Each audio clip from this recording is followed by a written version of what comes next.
still remember that afternoon like it was frozen in time. The air felt normal, the lights were bright, and people were walking past me like nothing bad could ever happen. But sometimes, the worst moments begin in places that feel the safest.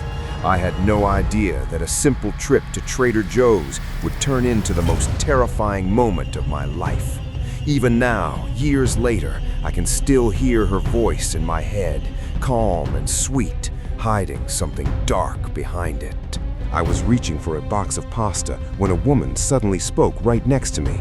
She said, "Pick whatever you want, I'll cook it for you." Her voice was soft, like she already knew me. I turned around, expecting to see someone else, but she was staring directly at me. There was no smile, just eyes locked on mine. My heart skipped because no stranger had ever spoken to me like that before. She looked perfect, like someone I would normally dream about. For a moment, I wondered if this was some kind of joke. I even looked around for cameras, but everyone else was busy shopping. Before I could say anything, she started placing food into my cart. Pasta, sauce, meat, vegetables, like she already planned a meal for us.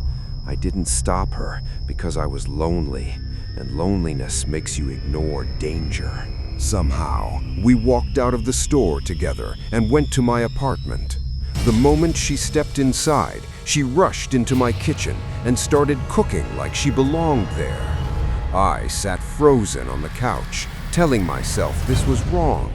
I didn't know her name, her past, or why she chose me. But part of me was still hoping this would turn into something good. Soon, she placed several plates of food on the table. It was way too much. I told her that no one could eat all of that. Her face changed instantly. Her eyes became cold. "No," she said, "you're eating all of it tonight." My body felt heavy, like I couldn't move. Something inside me screamed that I was in danger. She grabbed a fork, twisted a large amount of spaghetti, and shoved it into my mouth.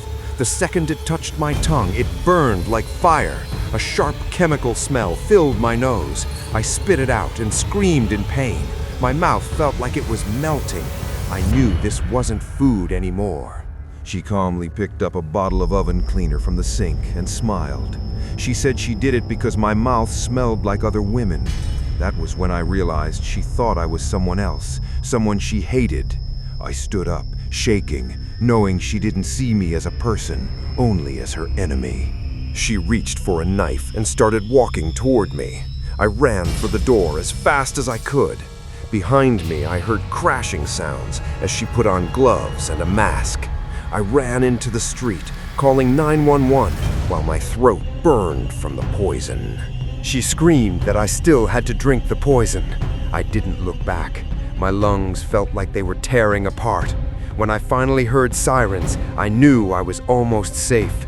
An ambulance stopped, and I jumped inside, shaking and crying. Later, the police told me the truth. I looked just like her ex-boyfriend. She believed I was him and wanted revenge. I was just a stranger in the wrong place at the wrong time. Even now, I still feel scared around people because one mistake almost cost me my life.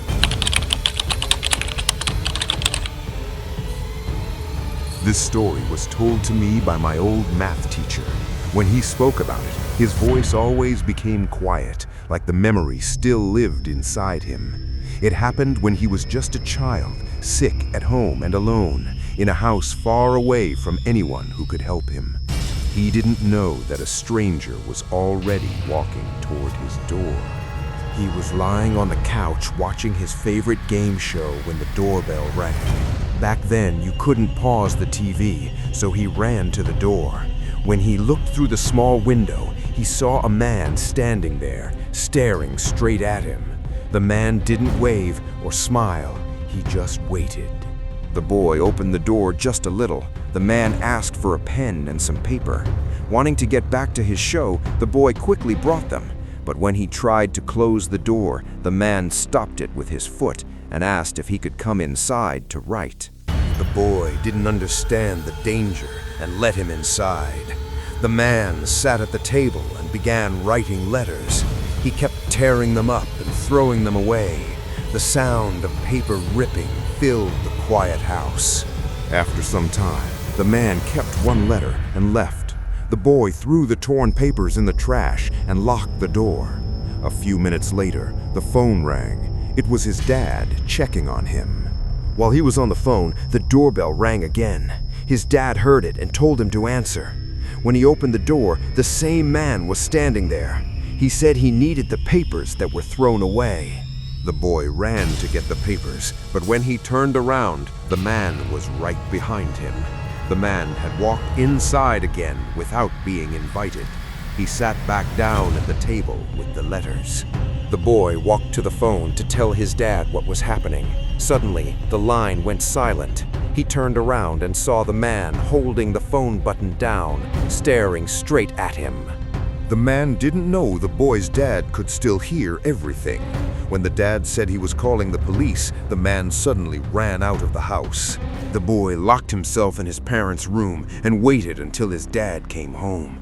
The man was later arrested nearby. Years later, my teacher said if that phone call hadn't happened, no one would have heard him scream. If you like this video, don't forget to subscribe my channel. See you on next videos. Till then, goodbye.